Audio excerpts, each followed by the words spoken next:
I don't really know where to start. It's not really a video that I've been looking forward to making.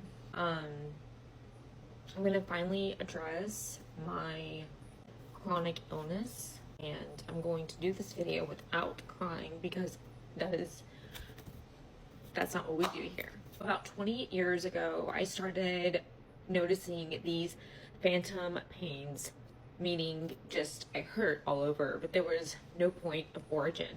And I also just felt incredibly weak and extremely tired all of the time. I was really young. I was in my 20s, going into my early 30s.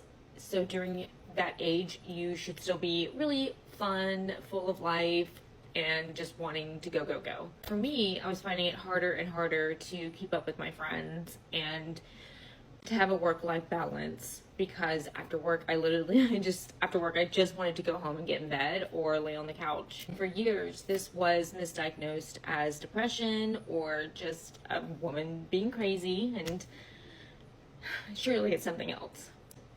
10 years, a whole decade passes, and I finally find a doctor that is willing to listen and just do the damn blood work on a simple ANA blood screening to test my antibodies. Sure enough, it all comes back, red flags, just one after the other, that yes, I have several autoimmune disorders. Not just one, two, like several. First one, actually, we need to skip on back to when I was 13, 14, was Hashimoto's disease. I was diagnosed with Hashimoto's when I was 13 years old. I was in 8th grade, and that affects your thyroid. And essentially, it destroys your thyroid, and you no longer have metabolism.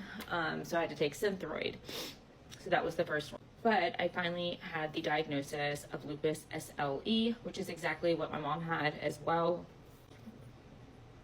And she was also misdiagnosed for years. I think it was something like 5 or 6 years that my mom tried to get diagnosed, and kind of the same thing.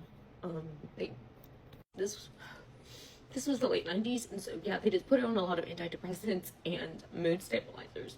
Until one day it was so bad because her kidneys had died. Her kidneys had shut down, and she went into renal failure, and she had to have dialysis 3 times a week. And it wasn't long after that it took her. She passed when I was 19, and I was so scared that this was gonna happen to me.